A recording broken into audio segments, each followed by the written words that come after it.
Hello et bienvenue dans Histoire d'auto, je m'appelle Vincent Desmond et dans ce podcast je vais à la rencontre de gens qui ont consacré leur vie aux bagnoles. Ils ou elles sont journalistes, photographes, illustrateurs, blogueurs ou encore youtubeurs. Ils ont un point commun, de l'essence coule dans leurs veines. Épisode après épisode, ils nous raconteront leur parcours, leurs goûts, leurs aventures motorisées, en un mot, leurs histoires d'auto.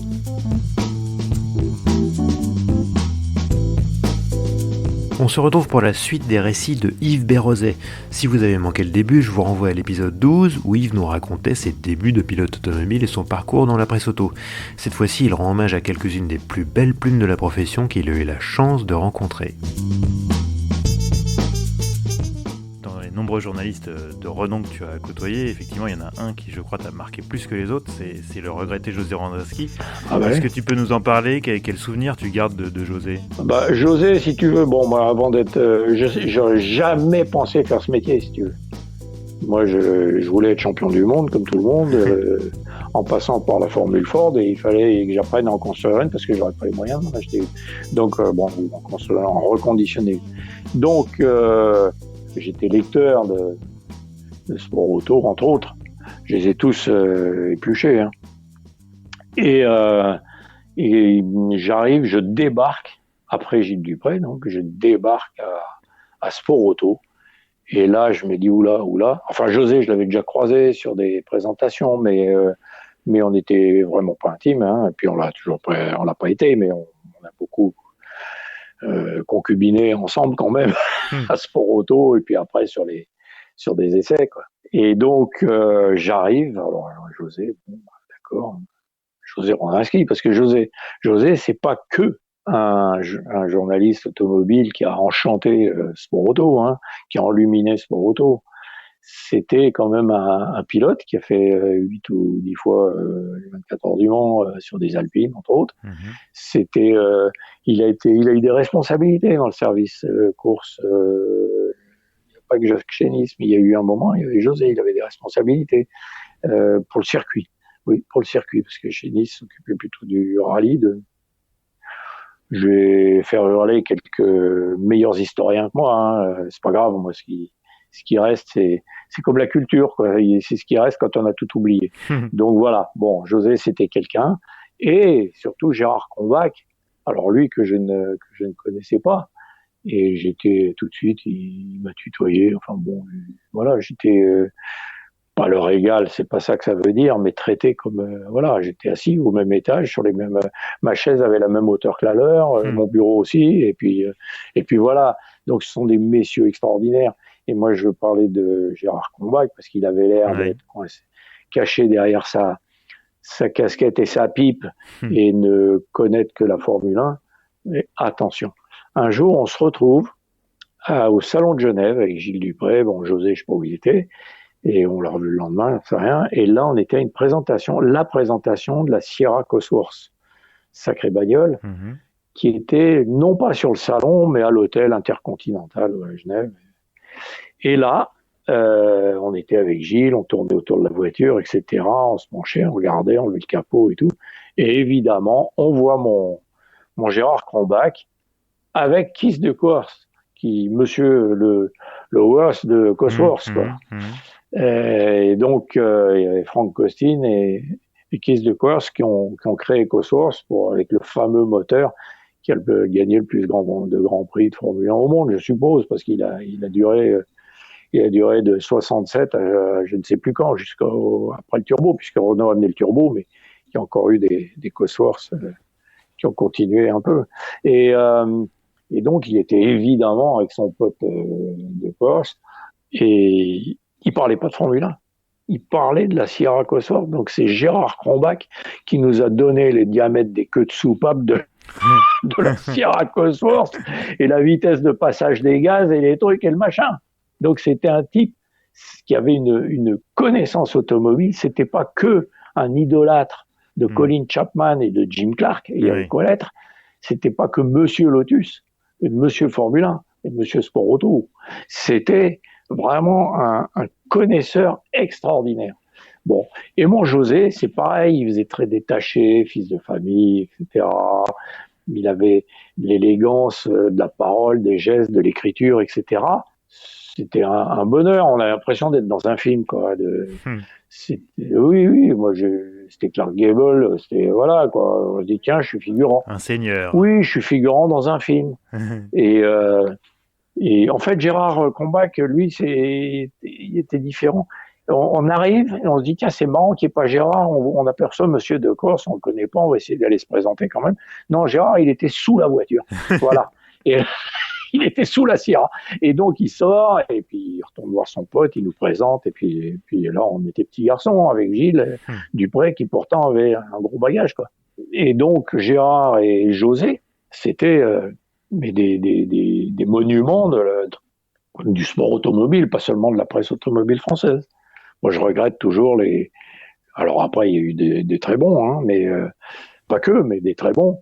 Et je regrette les commentaires de Grand Prix de José Rosinski. C'était quelque chose. Vous voyez qu'il avait mis ses fesses dedans. Et puis chaque année, il essayait une Formule 1 pour sport auto. Il était obligé de couper ses chaussures. Tellement il était grand, il avait les grands pieds. Il rentrait, il n'est pas dans la même bagnole qu'un Jackie Stewart. Un François Sever, oui, ça va. Parce que lui, c'est un géant. Mais les autres, c'est des crevettes, quoi, des jockeys. Donc, mon José, il essayait souvent une Formule 1 à la fin de la saison, quoi. C'était, voilà, monsieur, puis l'élégance de l'écriture et de l'attitude, quoi. C'était, ouais, un seigneur, comme tu dis. Moi, j'ai rencontré des seigneurs. Paul Dupuis, c'est un seigneur, et monsieur Paul Dupuis, vraiment.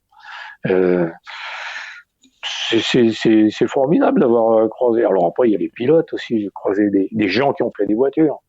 Tu croises, bon là, lui, j'ai juste dit bonjour. J'ai assisté à un expo de lui, puis une autre fois, j'ai dit bonjour chez Ferrari parce qu'on a dit tiens, il y a des Français en visite, on va les amener dans le bureau de Jean-Jacques Hisse, par exemple. Et là, tu dis, t'es en face de E.T. en plus beau, hein, mais tu vois si tu veux, on dit que la Jaguar E, le pied la base du pare-brise est au milieu de la voiture, tellement le capot est long. Et ben lui, les sourcils, les arcades sourcilières d'un Jean-Jacques Hisse, c'est au milieu du crâne, quoi, tellement il y a de front au-dessus, quoi. Donc il doit y avoir 4 cerveaux comme le mien, quoi. J'ai empilé là au-dessus. Et monsieur, quoi, et quand il te parle, il t'explique ce qu'il a inventé, hein. Ne serait-ce que la transmission de la Ferrari FF, qui est devenue la GT Lusso, là, qui est 4 roues motrices sur certains rapports, mais pas tout le temps, enfin jusqu'à telle vitesse, etc. Jusqu'à tel rapport. Ça, c'est du Jean-Jacques Hisse, donc c'est imbitable. Et il te l'explique et tu te crois intelligent, quoi. Puis tu rentres chez toi et tu dis merde, qu'est-ce qu'il m'a dit? Et puis il y avait un autre comme ça, un monument. Si tu veux, José, j'en ai parlé tout à l'heure, vivement. José, c'est le prince des essayeurs, journaliste. Et le pape, c'est Paul Frère, quoi. Voilà. Comme j'ai dit, ce qu'il avait été capable de faire dans une Formule 1, aux 24 heures du Mans qu'il a gagné, etc. Et Paul Frère, tu le croisais à une présentation. Je me rappelle d'avoir côtoyé une fois où il m'a adressé la parole et moi j'ai failli fondre comme une midinette, tu vois. J'avais 45 balais, hein, et 4 gosses. Et Paul Frère qui s'adresse à toi et il me dit t'as vu, hein, dis donc qu'est-ce que t'en penses là, le truc. J'ai pas rappelé, j'avais fait un truc avec lui dans ses pieds là. Je lui ai envoyé une giclée de sable à Zolder. Et donc, et mes camarades du moniteur automobile, Jean-Jacques Cornert, entre autres, Yves Maroselli, travaillaient avec lui. C'était leurs camarades de travail, ils faisaient des comparatifs ensemble. Et au volant, mon Paul Frère, il avait 80 balais, 75, 75, enfin, il disait pas comme ça, il disait 75.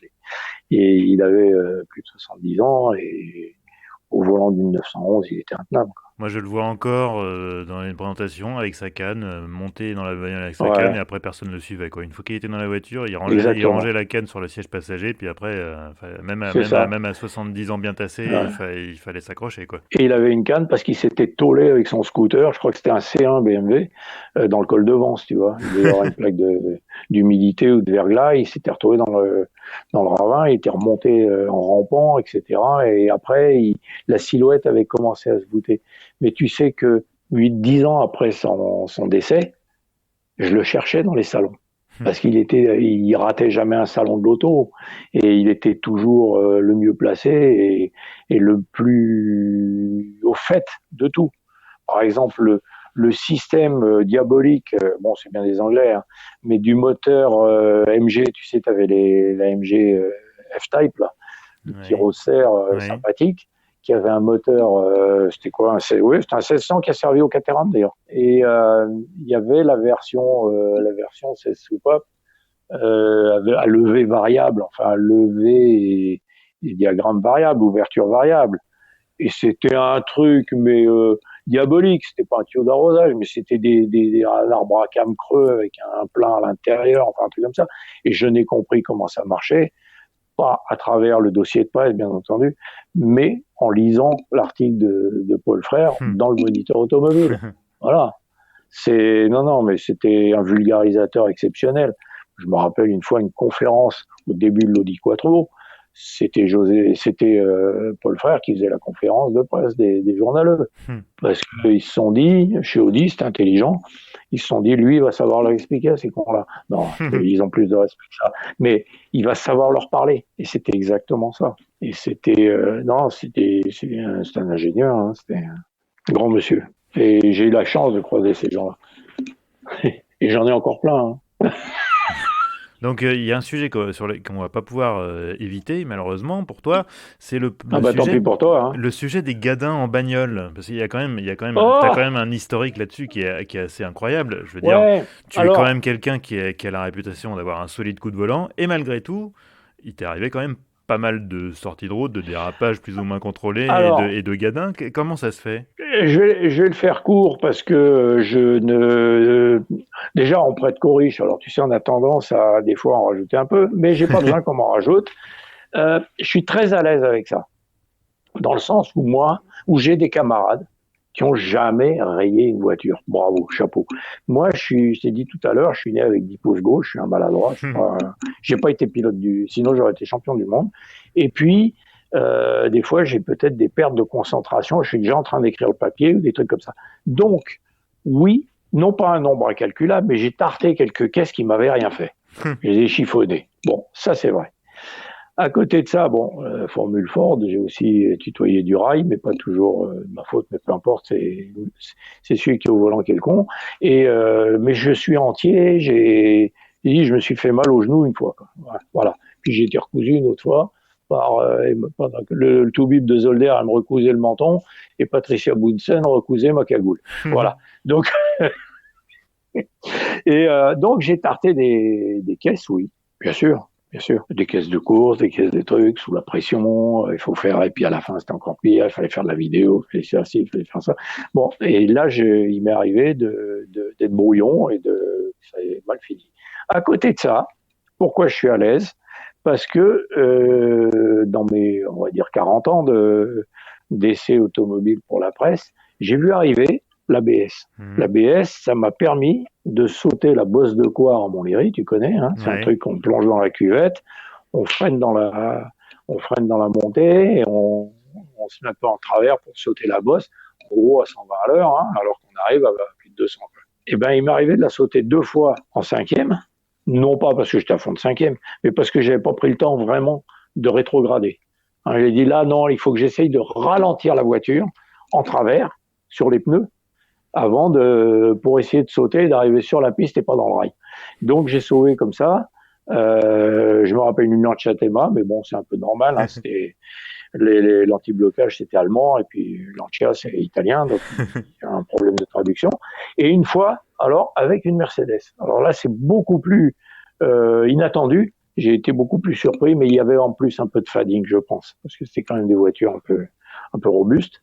Bref, donc l'ABS m'a valu, entre autres, à une autre fois, tiens, une spéciale du Var où on était allé essayer on était avec l'équipe de l'Action, on avait une 405 MI16 X4, la 4 roues motrices. On avait pris des voitures chez les concessionnaires, c'est une présentation de Ford Fiesta, mais on faisait 2 sujets en même temps. Donc on était, les photographes, tout ça, était allé rendre la 205 chez Ortelli à Nice, celle-ci, la Ford, Ford, les trucs, machin. Et moi j'avais les valises dans la 405 X16 et j'allais récupérer tout le monde chez les concessionnaires, mais j'avais les valises. Et Et j'arrive dans un virage et la 405 Mi-16, enfin, et surtout X4, a eu quelques soucis d'ABR, puisqu'il l'appelait comme ça. C'est peut-être pour ça qu'il marchait pas, d'ailleurs. C'est du temps de Monsieur Calouet, qui disait « Oui, il y a un couinement ». Ah oui, c'est sûr que la porte du garage de l'autojournal, elle couinait une fois que la bagnole s'était arrêtée dedans. Parce que, et on peut en parler à Jean-Jacques Cornaert, qui lui allait boucler à Bruxelles, le moniteur de l'automobile, qui était franco-belge. Lui était patron à Paris, mais il allait boucler à Bruxelles. Et il est rentré au frein à main depuis Bruxelles avec une 405 Mi-16 X4. Donc moi j'arrive dans mon virage gauche d'une spéciale du Var là, et ben évidemment j'ai dit là ça ne va pas passer. Il y avait le ravin, le talus à gauche, le ravin à droite, donc j'ai mis l'auto en travers parce que heureusement qu'il nous reste les pneus. Et il y avait la roue avant gauche dans le caniveau gauche à la corde, la roue arrière droite dans le vide. Et puis j'étais là, merde, tu sais comment ça se passe dans ces cas-là, ça dure une seconde, mais tu déroules 10 minutes, quoi. J'étais déjà là, en train de compter les valises au fond du ravin, en me disant, merde, je vais les remonter une par une, quoi. Tu vois, alors que tu es en train de te battre comme un singe au volant. Et donc, c'est des moments rigolos après, pour raconter aux petits-enfants pendant les longues soirées d'hiver au coin de la cheminée. Et donc, la 405, eh ben, je l'ai pas ramené intact puisque j'ai légèrement frotté la baguette de pare-choc avant gauche. Voilà. Mais je me suis vengé. J'aurais fait un autre filet dans l'action parce qu'un encadré, ça se voit encore mieux, tu le sais, qu'un truc dans le texte. Et tout se lit dans la presse. Enfin, à l'époque, en tout cas. Et donc, chez Peugeot, ils se sont offusqués.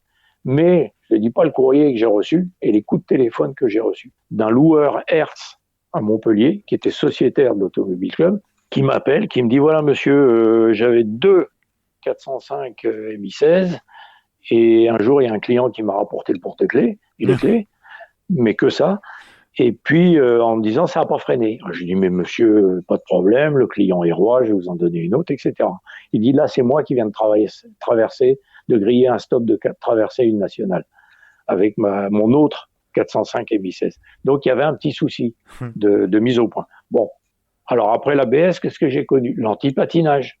Et il y en a des beaucoup plus adroits que moi qui ont torchonné là une Mercedes. Moi, j'ai failli. Je me suis retrouvé aidé au talus.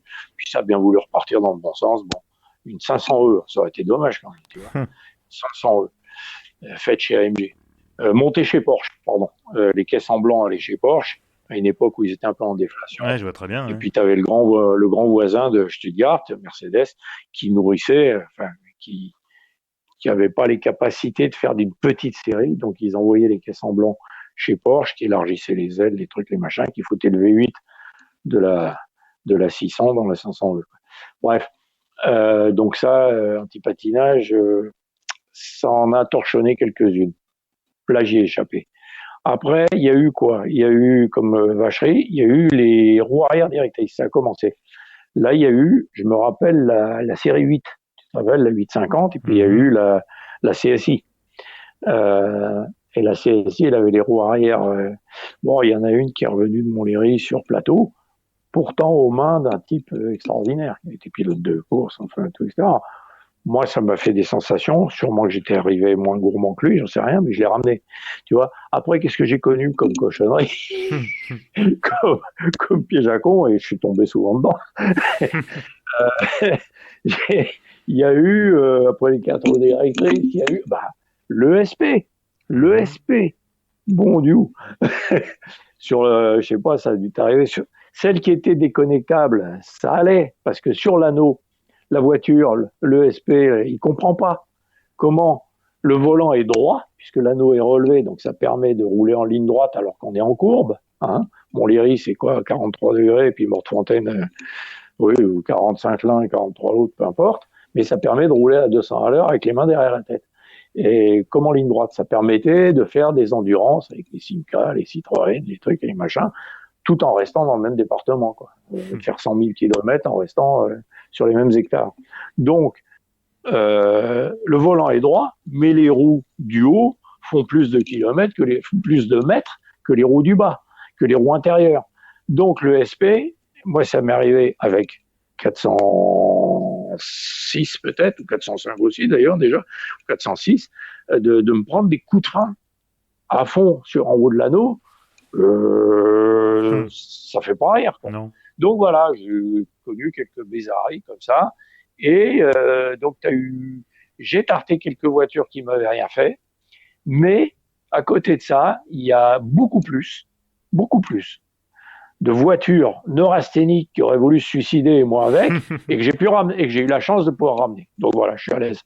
Mais je suis pas un grand adroit. C'est vrai. C'est vrai. C'est une vérité. Sinon, j'aurais été champion du monde.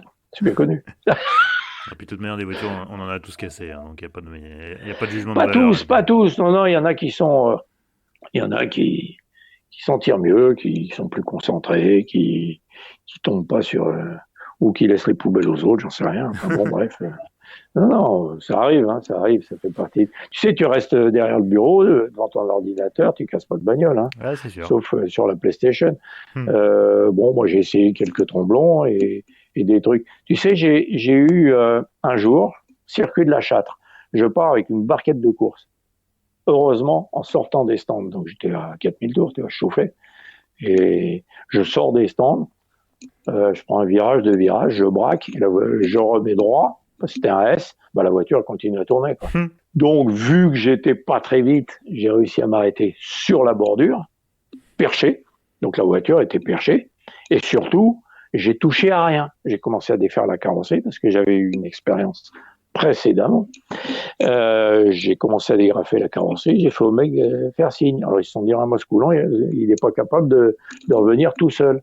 Donc ils sont venus voir pour me pousser, et en fait j'aurais dit, on va louer la carrosserie ensemble, puis on va regarder la direction. Parce qu'il y a un souci là. Et il manquait une goupille. C'est-à-dire qu'il y avait normalement, sur mes formules Ford, avec Jean-François, on mettait deux goupilles, deux boulons, deux petits boulons. C'est un peu ceinture bretelle, quoi. C'est la direction quand même. Et donc, là, il y en avait une, il n'en avait mis qu'une, et puis elle avait pété. Donc, heureusement, je me suis pas tardé, j'ai pas abîmé l'auto, et puis voilà. Et il arrivait deux, trois trucs comme ça, des joyeux. C'était une autre fois, Visa 1000 pistes, grande voiture, faite par beaucoup avec Denis Mathieu, qui était un taiseux, mais un ingénieux. Je ne sais pas s'il était ingénieur, mais c'était un gros ingénieux. Et il avait fait la transmission de cette voiture, il l'a transformée en 4x4.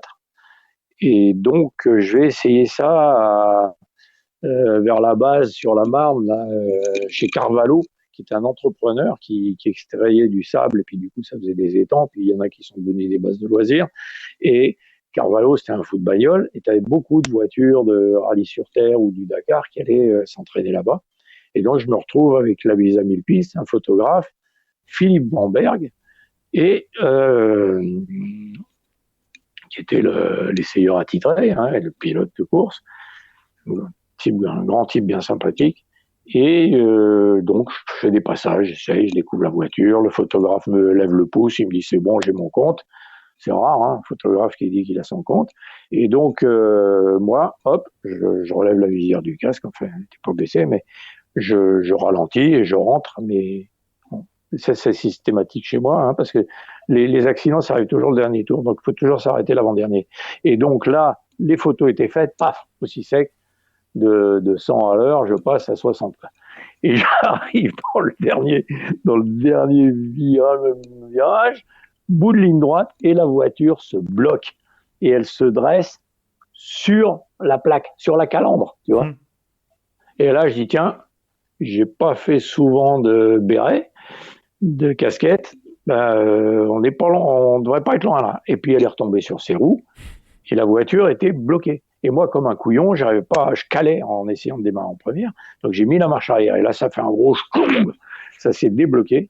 En gros, je pense qu'il y a deux vitesses qui étaient rentrées en même temps, ce qu'on fait dans les boîtes houlantes pour resserrer les boulons, et puis après, on les dégage avant de refermer le carter, évidemment. Et mon Denis Mathieu, il n'a jamais voulu le croire, parce que lui, par principe, les journalistes, c'était des cons. Et heureusement, il y avait Philippe Bamberg qui a regardé les traces, qui a dit, mais regarde, les roues sont bloquées, regarde le pare-choc a touché là, regarde, voilà quoi. Donc bon, l'autre qui était un ours génial, mais Un ours, bon, on part pas en vacances ensemble, enfin, on s'est jamais revu d'ailleurs, mais il a continué à faire des trucs super et j'ai continué à essayer des voitures super. Hmm. Donc voilà, tu sais, t'as la colonne plus, la colonne moins, et j'ai ma colonne moins. Dis-moi, Yves, si tu n'avais pas pu travailler dans l'auto, quel métier aurais-tu aimé exercer? Je serais resté rentier. Non, mais j'étais pas rentier en plus. Et donc, si j'avais pas travaillé dans l'automobile, eh ben écoute, dans la moto, non, je déconne. Mais c'est vrai que c'est pas mal aussi une moto. Dans l'aviation, Ouais. non, puisque mon père a dû me foutre la trouille, je pensais ça. Mais tu vois, j'ai même pas mon brevet de pilote, c'est lamentable. J'ai piloté, mais j'ai pas mon brevet de pilote. Et alors, dans une prochaine vie, j'adorerais, mais il faut que je devienne bon, hein, et que je devienne moins maladroit. Là. Il s'agit moins d'en rater quand même. Chirurgien. Ah Je oui. trouve ça, pour moi, c'est le mécanicien suprême, chirurgien. Ah, mais alors là, faut pas avoir 10 pouces gauche, là. Alors, faut pas avoir dix pouces gauche, mais ça sera dans une prochaine vie, je t'ai dit. Hein. Et moi, je vois, enfin, j'avais un ami jusqu'à il y a quelques jours que j'ai emmené un soir à la Pitié-Salpêtrière pour se faire changer le cœur. Et ben, mon ami en question, il était au bout du rouleau. Il avait 40 et quelques balais, tu vois. Il avait encore pas tout dit. Et ben, grâce à cette intervention de ces anges, de ces demi-dieux, il a vécu plus de 25 ans. Il a vécu une nouvelle vie de plus de 25 ans, ce qui lui a permis d'avoir un fils, ce qui lui a permis d'avoir de divorce aussi, et puis de finir sa vie avec un ange, avec une compagne fabuleuse. Et lui, c'est un grand amoureux de sa compagne, de son fils, etc.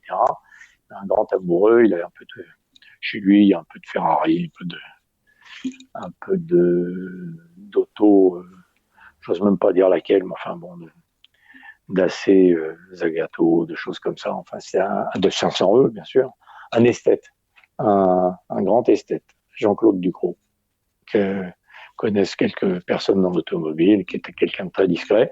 Et voilà, donc oui, chirurgien, c'est un objectif à très long terme pour moi. Mais sinon, concrètement, je regrette. Alors, j'aurais pu aller travailler chez un manufacturier de pneus. J'avais une ouverture chez Goodyear, mais je voulais pas laisser tomber Gilles Dupré tout seul à Sport Auto. L'ambiance n'était pas bonne à ce moment-là, donc j'y suis pas allé. Et, euh, et en revanche, après, j'ai côtoyé, grâce à mon métier, des gens de chez Michelin, en particulier le prince des essayeurs de pneus, Philippe Witkoff, Jean-Philippe Witkoff, qui a mis au point la Bugatti première génération d'avant, hein, le B110 par exemple, Ouais. celle d'Artioli. Et, euh, et donc, c'est un métier. Moi, je voulais pas rentrer dans une grande boîte. Moi, je pouvais être que à mon compte trop tout seul ou à deux avec un frère. Bon, bah, j'ai eu deux frères, hein, donc Jean-François Vanet pour les construire des voitures de course et puis Gilles Dupré pour faire des journaux. Et donc, j'aurais aimé être casseur, démolisseur de voitures, parce qu'il y a une énorme poésie là-dedans. Bah ouais.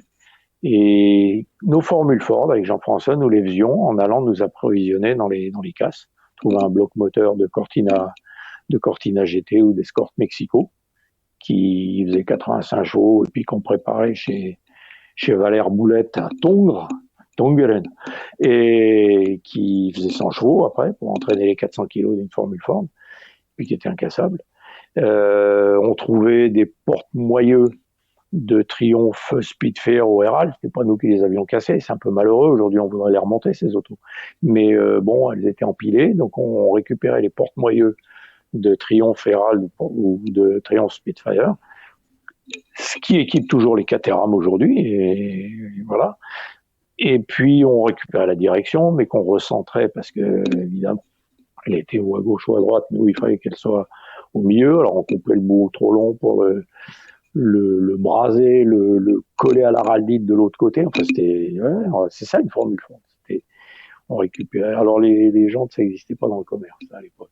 Mais voilà, on a. Et puis, donc, casseur, c'est fabuleux parce que quand j'ai construit ma propre formule Ford, j'avais trouvé un truc pour pallier au porte-moyeu arrière de la Titane, qui étaient des Lotus, mais que je serais pas allé chercher en Angleterre si j'avais pris un rail. Je m'étais fait un porte-moyeu, et je m'étais fait aider d'ailleurs, en mécano-soudure à partir de moyeux BMW, tu vois, parce que j'avais trouvé que ça allait bien. Alors, il y avait des pièces Porsche qui étaient intéressantes, mais on n'avait pas droit à l'aluminium, au frein Porsche, au porte-moyeu Porsche pour une Formule Ford. Il fallait que ça soit en fonte, en acier, enfin, voilà. Donc, j'aurais adoré, j'adorerais, et je le suis un peu maintenant, en ce moment d'ailleurs, vu le musée qui m'attend en Bretagne, le musée des horreurs. Donc voilà. Bon alors, j'ai un commentaire d'un internaute qui s'appelle Olivier, que je salue. Bah moi aussi, du coup. Bonjour Olivier, bonsoir. 2 points Olivier, 2 points ouvrez les guillemets. Yves, tu nous manques. Ah. Bon, alors du coup, qu'est-ce que tu fais maintenant? Je t'imagine mal avec un plaid sur les genoux au coin du feu. Alors, qu'est-ce que tu fais maintenant? Alors la télé est éteinte, enfin la mienne, mon épouse a la sienne. Elle l'a mérité, elle a passé une grosse journée. On a fait du babysitting, notre dernier petit-fils, en attendant le suivant. Et donc elle a bien mérité de souffler un peu parce que ça bouge à cet âge-là. Et puis alors celui-là, c'est le foot bagnole. Il y en a un, enfin il y en a deux. Il y a Tom qui a 18 ans maintenant, et puis il y a Léon qui a 2 ans. Alors lui, il ne dort pas sans son garage. Il dort pas sur un matelas, il dort sur des bagnoles. Et j'y suis pour rien. Mais bon, lui, il a attrapé il a dû gagner la course des spermatozoïdes, ça c'est sûr, pour être l'élu pour naître, mais il a attrapé celui à 4 roues, quoi. Donc, mais il adore les camions poubelles aussi. Hein. Ouais. Il est très pote avec les éboueurs des lilas, parce que quand on l'emmène chez la nounou, quand ses parents l'emmènent chez la nounou, il dit un grand bonjour à ses potes qui conduisent les gros camions poubelles. Ouais, et puis, mon fils, il y a les voitures de course, il y a tout, quoi. Ouais, toi aussi, ouais. Ah, bah, les camions, les tracteurs, les pompiers, tout ça. Ouais, les pompiers, ça marche bien aussi, ouais. Ouais, c'est les grands classiques. Donc, non, moi, je suis les pieds sur la table parce que je discute avec un ami et puis qu'on parle bagnole. Et moi, je voulais 2 voitures pour pas m'ennuyer à la retraite, si tu veux, parce qu'un journaliste, même retraité, il peut de temps en temps faire une pige avec des copains, etc., quoi. Mais je suis content de place aux jeunes. Hein. Je suis très content, par exemple, à Sport Auto. Celui qui est assis dans mon fauteuil, c'est Sylvain Vetto. Il a mon écran d'ordinateur, il a mon téléphone. C'est en bonne main, quoi. Je me régale. Je confirme. C'est un peu aussi à moi maintenant d'écrire un peu moins et de lire un peu plus, quoi, tu vois, de relire un peu plus. Donc je me régale. Sylvain, je t'embrasse, quoi. Et merci de m'avoir remplacé. T'as relevé le niveau, quoi. Voilà. Et je voulais 2 bagnoles qui avaient une histoire pour moi, enfin, etc. Et puis après, mais ça a tourné à la SPA, quoi. J'ai sauvé de la casse, par exemple, une Jaguar Mark X.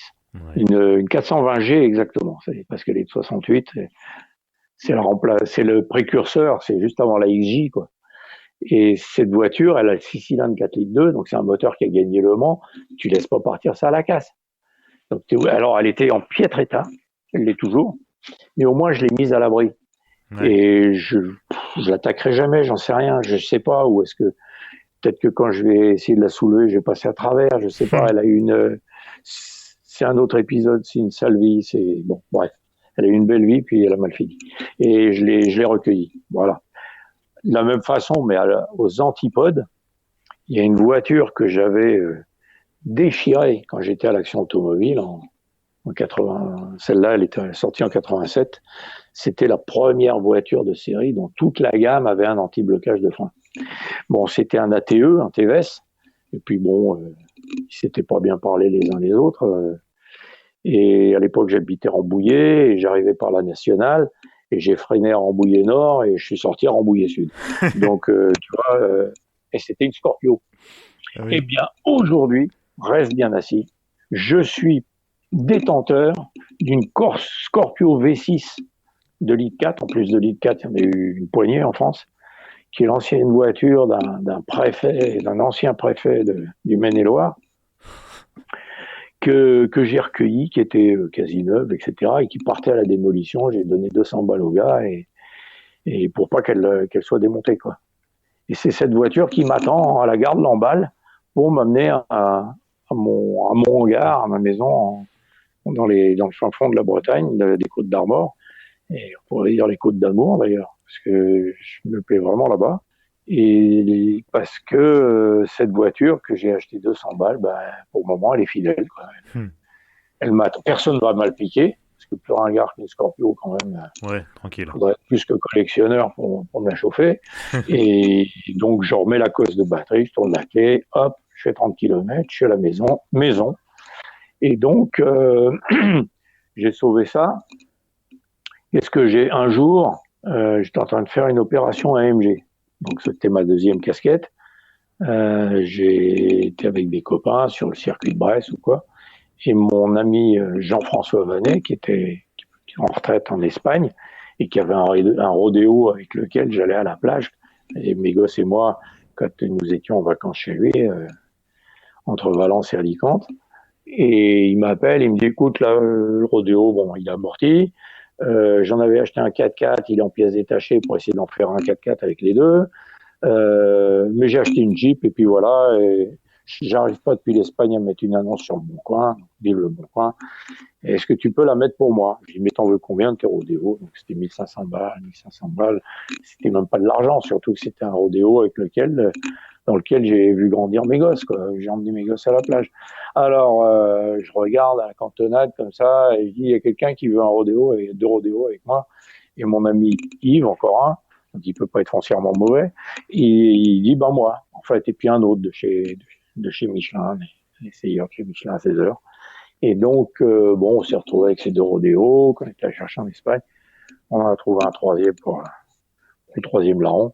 Et donc, j'ai 2 rodéos, puis en passant, en allant au salon de Genève, j'en ai trouvé un troisième que des démolisseurs ne voulaient pas démolir. D'abord parce que c'était plutôt des ferrailleurs, et puis qu'il y a beaucoup de plastique sur un rodéo, mais il était complet sur ses roues, sans carte grise, tu vois, donc il va falloir faire une carte grise, etc.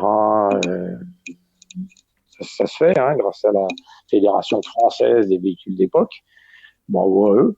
Et donc, j'ai donné un billet et j'ai récupéré ce rodéo. Puis je dis au gars, mais pourquoi vous l'avez pas déglingué, quoi, parce qu'il y a beaucoup de plastique? Il dit, mais on aime les voitures. Il dit, vous voyez le hangar là-bas? Ça, le hangar là-bas, c'est celui de mon frère. Dedans, il y a 2 Aston Martin. Les gars, c'était des mecs sensationnels. C'était un camp de forains, tu vois. Alors, l'été, ils font les manèges. Et l'hiver, ils démontent les lessiveuses, les bagnoles, les poubelles, les trucs, les machins. Et ils ont sauvé ce rodéo et je l'ai sauvé avec eux. Donc voilà, j'ai 3 rodéos, dont 2 4x4, dont un en pièces détachées. Donc il me faut encore 2 vies pour avancer sur mes dossiers. Donc en résumé, tu fais du babysitting de tes petits-enfants et de merguez en Bretagne. Et voilà. Et merguez. Mais en Bretagne, il y en a quand même qui roulent. Hein. Il y a le Scorpio pour laisser à la gare. Oui, mais Puis il y a mon Mose. une merguez, ça peut rouler, hein, c'est pas la question. Hein. Ouais. Et puis l'autre, c'est mon mausolée, hein, parce que mes enfants ont décidé qu'ils m'enterreraient dedans. C'est mon range. Donc c'est un range classique, hein, avec la calandre verticale, le vrai, l'unique, 2 portes, tout, et V8 carburateur. Donc ça c'est parce qu'un range c'est Dieu, quoi. En fait, dans la vie, il faut deux choses. Il faut un range et une Caterham. Une Caterham, c'est une Formule Ford avec 2 places. Donc ça permet de partager. C'est comme une voiture de course, c'est-à-dire t'enlèves un truc, elle marche plus. Je viens de dire une ânerie, parce qu'en fait, un jour, Sport Auto m'a envoyé essayer une incongruité de plus, et j'y suis allé pour essayer de faire un papier un peu à la blague, humoristique, avec beaucoup de respect, bien sûr, mais parce que des voitures qui sont traitées au xylophène, les Morgan, moi je respecte. C'est quand même une marque qui est plus que centenaire. C'est complètement inimitable, inimité. Et là, Sport Auto m'a envoyé essayer une Morgan normale 4 roues, avec l'auvent en bois, etc. Et d'où le xylophène. Et c'est pas un châssis en bois, hein, contrairement à ce qu'on a pu lire parfois. C'est quelques pièces qui soutiennent la carrosserie qui sont en bois. Bon, maintenant, ils ont inventé un nouvel alliage là, entre le bois et l'aluminium. Et au lieu que ce soit l'aluminium qui cercle le bois, comme les tonneaux, c'est le bois qui cercle l'aluminium. C'est les Anglais. Hein. C'est les Britons. Donc, les nouvelles Morgan, c'est ça. Bref, ils m'ont essayé ça et la 3 roues qui ressortait. Parce que Morgan a commencé, je crois que ça date de 1911, mais ils ont commencé en 1912 ou 13 avec la 3 roues. Une 3 roues. Et ils ont fait ça jusqu'en 56. Et les 4 roues, ils n'ont commencé qu'en 36 ou un truc comme ça. Enfin bon, je ne suis pas historien, Vincent. Là-dessus, tu es plus précis que moi. Moi, je donne la musique, toi, tu écriras les paroles. Et puis, en gros, c'est ça. Et j'ai essayé cette 3 roues, d'abord très modestement en me disant, est-ce que je vais savoir conduire ça? Et ensuite, en me disant, mais c'est génial, pourquoi mettre 4 roues alors que 3 suffisent, quoi. Il suffit de les mettre comme il faut. C'est-à-dire, mon petit-fils, justement, il avait hérité d'une trottinette avec une roue devant, 2 roues derrière. J'ai dit aux parents, mais foutez-moi ça à la poubelle, il va se casser la figure. Il va se rouler sur le pied et il va se casser la figure. Et du coup, ils sont allés chez Decathlon et il lui en a acheté une avec 2 roues devant et une roue derrière. Et mon gamin, il est en train de devenir un virtuose de la trottinette. Donc 3 roues, ça marche. Ça marche. Mais une Caterham, une Seven, c'est Dieu, quoi. C'est aussi, comme le Range, c'est Dieu. C'est fabuleux. Bon, écoute, Yves, tu sais qu'on a dépassé à peu près déjà largement d'1 heure le format habituel. Donc, on va essayer de... Ah ben, c'est de ta faute, hein. Fallait pas mettre une thune dans le bastringue, hein. T'as eu ta partie gratuite, là. De toute manière, je pense que, tu vois, je vais sortir les ciseaux pour le montage, parce que je vais pas mettre en ligne un épisode de 3 heures. Non, tu vas faire chier tout le monde. Mais on va quand même... Mais tu ne vas pas échapper aux questions de conclusion. Tu sais, il y a 4 questions, c'est la tradition de ce podcast. La première, c'est, j'imagine que tu passes pas mal de temps, visiblement, à la chasse aux merguez sur des sites d'annonces. Non, plus, je me l'interdis. Plus du tout, t'arrêtes. Je me l'interdis. C'est tes petits copains d'AutoPlus qui m'ont appris le bon coin, mais non, j'ai arrêté, oula. Je me l'interdis tant que j'ai pas réduit le parc. Oui. Il faut de la place, non. Voilà. Bon, du coup, cette question-là, on l'a éliminée assez rapidement. C'est la réponse la plus courte que tu m'as faite depuis le début de l'épisode. Oui, excuse-moi. Ton meilleur souvenir de road trip, qu'est-ce que c'est? Oh là, mon vieux. Alors, c'est d'aller à Dakar par les chemins. On était 3 Range et un Defender. Au départ d'Oran et arrivé Dakar. Donc, avec toutes les aventures, les trucs, les machins. Rien que pour ça, il y a un podcast d'1 heure. Wow. Donc, ça, c'est un truc fabuleux. C'était à quelle époque? C'est d'être allé... ça, c'était en 90. Hiver, au 1er janvier 90. Alors, ma femme m'a mis à Orly et les copains m'attendaient avec les voitures. Nous étions 12 pour 4 voitures et c'est exceptionnel. Je serais pas allé tout seul parce que je suis un trouillard. Mais là, c'était fabuleux. Il y avait Christian Debias, Yves Vallet, des messieurs, et puis quelques autres messieurs. Pierre Hérol de l'Argus, enfin bon. Laurent Lacoste, mon photographe de l'action à l'époque. Non, c'était génial. Ouais, ça, c'est pas Alors mal, il y a ça, il y a d'avoir fait un quart de tour de Madagascar aussi en 4x4 de local, donc t'imagines le truc. Et puis d'être allé en Islande, d'avoir fait un côte-côte aux États-Unis en 911, c'est pas rien. C'est moi qui suis pas un connaisseur des États-Unis, ça c'est pas rien. Mais après road trip, tous les trucs au Maroc pour 4x4 Magazine. Hein. J'allais chaque année, enfin j'y suis allé que 2 ans, mais j'allais 1 ou 2 fois au Japon et puis 1 fois au Maroc pour faire un essai longue durée. Ça c'est moi qui connaissais le Maroc des villes et des tournois de tennis que faisait mon père, gagnait mon père souvent. Là, j'ai appris le bled, l'Atlas, et l'autre Maroc. Et j'y vais chaque fois que je peux, je rate jamais une occasion. Quoi. Mais ils sont confinés comme nous en ce moment, mes amis là, et mes frères et sœurs. Et donc, sinon, je sais pas, dans tes questions, t'as pas le meilleur essai que j'ai jamais fait. Alors, ou le meilleur bagnole, ou la plus inoubliable. Non, mais on va continuer quand même. Ton garage idéal, sans limite de budget, t'as droit à 4 voitures. Faut que ça convienne à peu près à ta vie quand même. Eh ben, il y a mon Range. Il y a la Caterham que j'ai pas. 4 voitures. La Caterham, tu disais? Il en faut une, oui. Ouais, d'accord. Je vais là, parce que j'ai une Formule Ford aussi dans mon musée. De 85, une Technoto faite par Gérard Chalafre à Clermont-Ferrand, à Pont du Château exactement. Donc ça, c'est une copropriété avec un pote, avec mon pote Yves. Et voilà, donc j'ai ça. Donc ces jours, je vais l'élargir et puis en faire une Caterham. Ça va m'énerver là. Je vais faire ça. Et donc oui, quand t'as un range, une Caterham. Après, si on fait dans la dorure, si c'est toi qui rince, C'est moi qui il me faut rince. une Miura, quoi. Une Miura, ouais, bien, bien. Ouais, ouais. Puis éventuellement, parce que ça, j'ai quand même un souvenir ému d'un lever de soleil au Mans Classique au volant d'une 300 SL, quoi. Ah ouais, Ouais, ouais. Ça, c'est quelque ouais, chose, ça, ouais. ouais. Ça, c'est un cadeau que m'a fait Mercedes. Figure-toi que moi aussi, j'ai eu l'occasion de l'essayer, mais pas au Mans Classique, faut pas rêver, mais déjà même sur route, c'est déjà tellement extraordinaire comme auto. Mais oui, mais oui. Et en même temps, tu passes moins vite qu'une Clio diesel dans les chicanes Nissan ou autre, Ouais, quoi. mais enfin, on s'en fiche. Mais puis ça freine pas, ça ralentit, et puis Oui, tout ça. oui, Mais mais c'est pas grave. non, non, mais tu te dis là, du haut de ces pyramides, 20 siècles d'automobile vous contemple, quoi. Une 300 SL, c'est formidable. Et j'ai une porte-papillon dans ma collection, ouais, dans mon musée.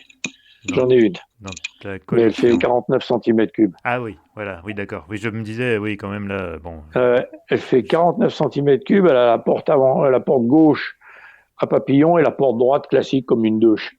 Parce que comme c'est une voiture qui a 3 roues et qu'ils ont mis là la roue unique à l'avant, qui est tractrice comme un Solex, avec un moteur de mobilette et une chaîne, c'est casse-gueule. Il y a 2 roulettes de chariot, tu sais, de caddie, quoi, sur les côtés pour essayer de te retenir, mais comme la voiture elle doit faire 80 cm de large, et encore, non, elle doit en faire 70, il faut qu'il y ait une porte de chaque côté, quoi. Parce que tu sais Mais pas de quel côté qu'est-ce tu vas que c'est que ce cul-de-sac. truc? Ah ouais, ben il y en a 2 au musée de l'OEAC, et puis c'était un cousin de ma femme qui était chef d'atelier à Angers et sa cousine qui était au bureau. Et donc, sentimentalement, j'en ai vu passer une, je l'ai attrapée dans le bon coin, mais je le ferai plus, je me tape sur les doigts. C'est une mini comtesse. Donc, voilà, tu tapes mini comtesse et tu vas voir la gueule que ça a, les premières, là, les 3 roues, c'est inénarrable. Donc, j'ai ça sous mon regard. Faudra que je lui consacre une semaine pour la remettre en route. Bon, et alors, si tu devais conduire qu'une seule auto jusqu'à la fin de tes jours, qu'est-ce que ça serait? Une seule. Une seule. Ah, c'est Bon, dur, alors hein. ouais, non, mais c'est une Morgane 3 roues ou une Caterham, hein. Ouais. Une Caterham, ouais, parce que comme j'ai commencé à avoir la bloblotte d'ici 30 ans, il vaut peut-être mieux que j'ai des béquilles, tu vois, que j'ai quelque chose. Non, mais 3 roues, c'est déjà statique. C'est 4 roues, vrai. c'est hyper statique. Trois Ouais, roues, ça suffit. Elle tout va à pas fait. tomber. C'est moi qui vais tomber en descendant. Donc, ouais, mets ce que tu as sous la main. Tu me mets une Caterham ou une Morgane 3 roues, j'achète. Ça fera ton bonheur. Ouais, tu vois, je suis éclectique. Parce que si on me disait, allez, t'as le budget, tu fais une voiture, il faut des hectares. En dessous, écoute, il y a 30, 40 ans, en dessous de 100 voitures, j'y arrivais pas.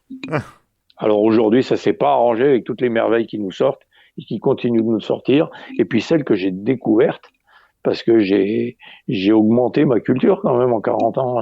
J'ai rencontré des gens qui m'ont montré des trucs dont je savais même pas que ça existait. C'est dur, c'est un gros dilemme, hein. Mais une Mura, c'est quelque chose, hein. Ah bah, Ça, tu je m'en m'étonnes. contenterai aussi. Ah bah oui. Mais bon, je suis très modeste, très humble et je dis 3 ou 4 roues là, avec un truc du moment qu'il y a un bout de siège, un bout de volant. Non, mais une Caterham, c'est parfait. Enfin, c'est l'essence de C'est- l'automobile. Ah bah c'est comme un range, parce qu'un range, tu vois où tu prends le raccourci, Oui. hein, t'es pas obligé de passer sur le goudron là. Moi, je sors de chez moi pour le talus, hein. J'y arrive pas toujours à remonter. La dernière fois que j'ai essayé, je me suis planté sur l'attelage comme un benet. Et c'est le voisin paysan qui est venu me sortir avec son tracteur. En fait. Il m'a donné un petit coup de pouce. Donc voilà. Non, non, mais ouais. Un range, une Caterham. Après, il y a des merveilles absolues, hein. Bon bah écoute Yves, Une mine. merci beaucoup, hein. Bah, c'est moi qui te remercie. Puis alors, merci pour la T'as patience. tellement d'histoires et tellement de choses à raconter. Je pense qu'on pourrait faire une série de podcasts entière avec toi, en fait. Ah ouais, bon, après on peut parler des voitures que j'ai essayées, hein, celles que j'ai pas cassées, hein. Parce que là on m'a confié quand même quelques trucs. Tu m'accordes 5 minutes, tu couperas autre chose. D'accord, Là, je vas-y, voudrais te t'as droit à parler un bonus. du plus faramineux essai que j'ai fait, Ouais. hein. C'est une Jiménez. Alors Jiménez, Ramon Jiménez, c'est un type de Montreux, le pays de Jean Ragnotti, au pied du Ventoux, là, vers Carpentras. Et ce gars-là, il était pilote Grand Prix moto en 2,50 et 3,50, en 3,5. Et puis il avait 2 concessions Yamaha après quand il a arrêté, etc. Et il était fan de 917, de Porsche 917. On le serait à moins. Et un jour, il part, il voulait aller aux États-Unis, il mène sa femme et ses 2 gosses. Et là-bas, en Californie, il achète un kit 917.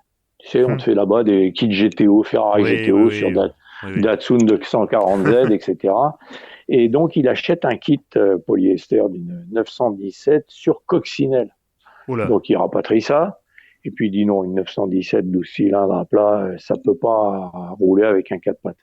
Et mon Ramon, il a fait une coque carbone. Il n'avait jamais fait ça. Il a fait ça en dessous de chez lui, dans son atelier. Et il y a Michel Tétu de la Rousse qui est venu voir, qui a éclaté de rire quand il a vu comment, il est venu avec un jeune ingénieur, qui a éclaté de rire quand Ramon leur a montré comment il avait fait sa coque, comment il faisait avec un minuteur de cuisine, avec un bout de papalu qu'il avait acheté chez Castorama pour souffler de l'air chaud dans un petit recoin qu'il avait fait avec 2 serre-joints et une cloison, tu vois. Et l'autre, il éclate de rire et il dit dire qu'on vient de dépenser à l'époque, parce que je parle des années 91-12 par là, à l'époque en francs, donc il devait en dépenser 600 000 francs pour acheter un four autoclave pour faire nos coques de la Rousse. Et lui, il fait ça avec des trucs de chez Castorama.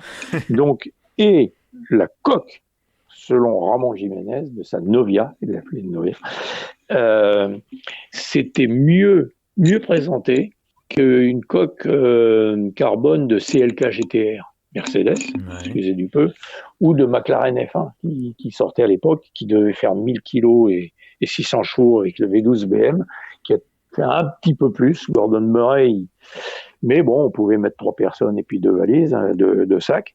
Et ben mon Ramon, il a fait une voiture de moins de 1000 kilos avec sa coque carbone, mais parce que le moteur, c'était pas le V12 BM de 2 tonnes, c'était un moteur qu'il a fabriqué lui-même. Donc, tu arrives encore à lire ce que des petits camarades ont écrit, mais un peu vite, ou mal renseigné, qu'il avait accouplé 4 moteurs de moto, 4 moteurs de Yamaha, des Genesis, je crois que ça s'appelait, des 5 soupapes en plus. Et il avait accouplé ces 4 moteurs, mais ça, il l'a fait un quart d'heure. C'est-à-dire, il a pris 4 blocs, il avait mis une chaîne, il a mis ça au banc, il a tiré 2 fois dessus, il a dit, ça va marcher. À partir de là, il a rangé les trucs, il a gardé que les culasses, les pistons, même pas les vilebrequins.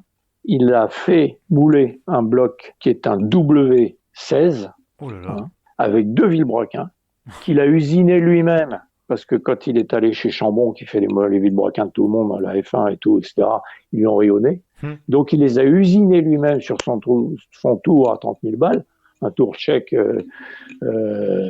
tout juste précis, quoi. Et il a fait ses vilebrequins lui-même, qu'il avait dessiné sur AutoCAD, donc il s'était mis à AutoCAD, formé tout seul. Il a fait ce bouilleur avec ses 2 vilebrequins, son quadruple bloc, 16 cylindres en W, là, ses 16 bielles, 16 pistons de Yamaha et 4 culasses de Yamaha à 5 soupapes par cylindre, tu vois le merdier. Et il en a sorti 600 chevaux. Il a mis tout ça ensemble. Il est allé chez Courage quand même pour acheter des porte-moyeux, des freins et une boîte Hewland, des G400, je pense, des proto Courage. Et il a mis tout ça ensemble. Il a exposé ça au salon de l'auto. Ils l'ont mis près des Goguenaux parce que sous un escalier, tu vois, ils l'ont rangé au fond.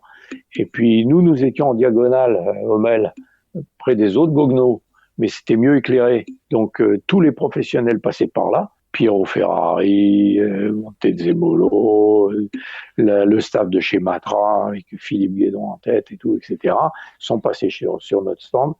Alors que Ramon Jiménez, il était plus planqué, mais il y a quand même un énorme monument de l'automobile qui est passé, qu'il a vu. Enfin, il a vu déjà, il y a la bande d'échappement on n'a pas raté, je peux te dire. Puis je l'ai tanné jusqu'à rouler dans sa voiture. Et j'ai fait plus de kilomètres que lui dans sa voiture. Et c'est François Michelin, avec son staff. Et il regarde la voiture. Elle avait vaguement, je sais plus ce qu'elle avait, des slicks ou de course ou des trucs, ou des Dunlop ou quoi. Et François Michelin, il fonce sur le mec. Il lui dit, qu'est-ce que c'est? Expliquez-moi. L'autre lui explique en 2 mots. Et François Michelin se tourne vers son staff. Il dit, on n'est pas là-dessus. Donc maintenant vous allez vous occuper de lui. Donc le gars, il s'est retrouvé chez Michelin. Ils lui ont passé sa voiture au bon bêta. Ils n'ont pas réussi à la tordre. parce que la coque était superbement faite.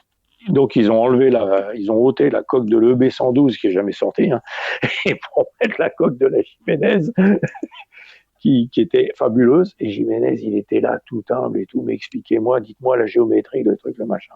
Les gars, ils ont dit, vous ne touchez à rien. Ils l'ont passé au banc de géométrie. Vous ne touchez à rien. Sa caisse, elle était parfaite. Et moi, je me suis retrouvé sur le Paul Ricard avec quelques autres confrères à faire quelques tours de la Novia de Ramon Jiménez. Après, je l'ai essayé chez lui. On est monté au Ventoux, on a traversé Carpentras pendant les heures de pointe. Il avait l'ordinateur sur les genoux, il changeait les programmes. Il me dit, tiens, qu'est-ce que tu penses si je fais ça? Il reprogrammait l'allumage, l'injection, le truc. Je dis, non, regarde, t'as eu un petit à-coup et tout. On a roulé ensemble, on a fait des trucs ensemble. Après, on a roulé sur l'anneau du Rhin, à Colmar. On a fait la course de côte de Turckheim. Donc, j'ai fait plus de bornes que lui dans sa voiture. Et lui, à moto, moi, je fais pas 10 mètres derrière lui. Mais en bagnole, j'étais plus armé que lui, si tu veux. Il me dit, mais vous freinez pas là. Tu vois, parce que lui, il n'est pas habitué à avoir. Lui, il freine sur 2 tickets de métro, quoi, à moto. Sauf quand ils se mettent sur l'angle. Mais, alors que là, il y avait 4 gommards, quoi. Et puis des Michelin, quand ils l'ont équipé. Donc voilà, Ramon Jiménez, il pensait faire 50 voitures, comme Georges Blin chez Mega pensait faire 50 centenaires à V12 Mercedes, parce que et Porsche pensait faire une chier de Carrera GT, mais c'est la 10 cylindres là. Ouais. Mais la réglementation du Mans a changé, donc ils l'ont tous remis sur l'oreille. Et la Mega, il y en a eu 2. La Carrera GT, elle a eu une carrière fabuleuse. Et Ramon Jiménez, il a fait une Novia. Et aujourd'hui, il fait des pièces pour Eurocopter, pour trucs comme ça, avec ses fils. Et les 2 Villebrequin, il les avait engrainés avec des pignons de rotor, de réducteurs de rotor d'hélicoptère. Parce qu'il avait un pote chez Eurocopter, et ça, il n'avait pas fabriqué. C'est la seule chose. Ça et la boîte roulante, c'est la seule chose qu'il n'avait pas fabriqué. C'est un génie absolu. Voilà, on a échappé à ça malheureusement. Et moi, j'ai roulé là-dedans. Bravo, c'est la classe. Bravo, Armand. Monsieur Jiménez. Dis donc, que d'histoire. Et j'en ai 50 comme ça. Mais dans 10 ans. Tu sais il faut que tu fasses tourner un peu. Tu sais qu'on est quand même à 2h30 de podcast, là, donc on va peut-être... c'est plus un podcast, là, c'est une diarrhée verbale, une logorée, et tu vas recevoir des tomates, ils vont nous haïr. Je pense que je vais utiliser un peu les ciseaux pour remonter un petit peu tout ça, parce que vas-y à la tronçonneuse, là. Un petit peu, mais ça va être vas-y à la tronçonneuse, bon courage. Non, merci beaucoup, Yves, en tout cas, c'était vraiment chouette. Merci, Vincent. C'était au plaisir de se revoir. De ne pas m'avoir fait parler d'automobile, et puis à très bientôt. Bon courage pour le montage. Merci, salut. Ciao. Merci, bonne soirée. Salut. Et voilà, c'est la fin de cet épisode d'Histoire d'Auto. Si ça vous a plu, n'hésitez pas à vous abonner, voire à laisser une appréciation sur la plateforme où vous récupérez ce balado. Ainsi, vous aiderez d'autres personnes à découvrir ces entretiens. Pour vous tenir au courant de l'actualité du podcast, vous pouvez liker sa page Facebook ou vous abonner à son fil Twitter. Cherchez à chaque fois Histoire d'Auto au pluriel. Enfin, vous pouvez me joindre par mail, histoiredauto@gmail.com pour vos commentaires, suggestions ou idées. Quant à moi, je vous donne rendez-vous d'ici une quinzaine de jours pour un nouvel épisode. À bientôt et bonne route.